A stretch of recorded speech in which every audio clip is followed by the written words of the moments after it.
Welcome back guys to my channel. तो जैसा कि हमने पिछले एपिसोड में देखा था कि नीफैंग ने कैन फैमिली के एल्डर और कैन यू को मार दिया था और इससे सब डर गए थे और नीफैंग के पिता भी कहीं दूर जाकर रहने का प्लान बना रहे थे।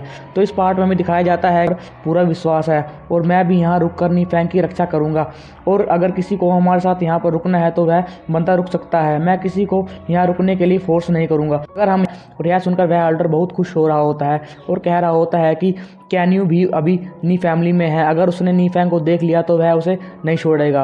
और वह जासूस कहता है कि एल्डर आप सही कह रहे हो और अब तक तो नीफैंग को उन्होंने हरा दिया होगा और हमें बाकी जासूस अभी वही हैं और वह जल्द ही कोई नई न्यूज़ लेकर आएंगे। इसके बाद एल्डर उसे वापस भेज देता है। हमें नी फैमिली के घर के बाहर का सीन दिखाया जाता है जहाँ पर बहुत ज़्यादा गार्ड खड़े होते हैं और यह देखकर वह सोचता है कि यहाँ तो पहले से ज़्यादा गार्ड हो गए हैं और इसके बाद वह नी फैमिली के अंदर जाने लगता है, लेकिन एक गार्ड उसे अंदर जाने के लिए मना कर देता है। इस पर वह बंदा कहता है कि क्या तुम्हें दिखता नहीं हूँ कि मैं सी रेन हूँ और मैं सी फैमिली का एक स्ट्रॉन्ग वॉरियर हूँ, तुम्हारी हिम्मत कुछ कैसे हुई मुझे रोकने की।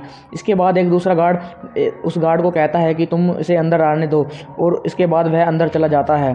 इसके बाद हमें शी रेन का सीन दिखाया जाता है जो नी फैमिली के अंदर जाकर यहाँ वहाँ घूम रहा होता है। तभी वहाँ पर नी फैंग के अंकल आ जाते हैं और शी रेन से कहते हैं कि तुम यहाँ क्यों आए हो।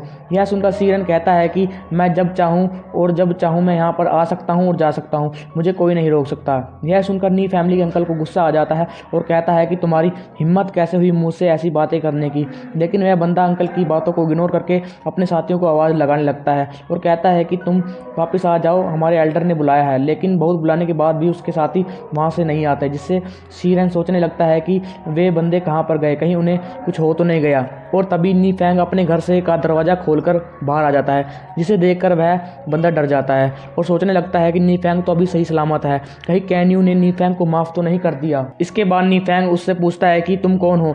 इस पर नी फैंग के अंकल कहते हैं कि यह बंदा सी फैमिली से है जो ब्लड चेंजिंग लेवल के लास्ट स्टेज पर है और इसका नाम सी रेन है। यह सुनकर वह बंदा नी फैंग से कैन यू के एल्डर के बारे में पूछने लगता है कि वह कहाँ गए। इस पर नी फैंग कहता है कि वह दोनों तो कब के कब्र में दफन हो गए हैं। यह सुनकर वह बंदा हैरान हो जाता है और कहता है कि अपने बाकी बारियों के जो उसके बाकी साथी होते हैं उस कैन यू तो बॉडीलेस रिलम के लास्ट स्टेज पर है और यह कहकर वह बंदा वहाँ से भागने लगता है। लेकिन नी फैमिली के बाकी एल्डर्स और मेंबर्स उसे चारों तरफ से घेर लेते हैं। यह देखकर शी रेन सोचता है कि मुझे पहले आऊँगा और आप लोगों को परेशान नहीं करूँगा और वहाँ से जाने लगता है। लेकिन नी फैंग के अंकल उस पर अटैक करके उसे नीचे गिरा देते हैं और कहते हैं कि तुम्हें क्या लगता है कि हम तुम्हें यहाँ से आसानी से जाने देंगे।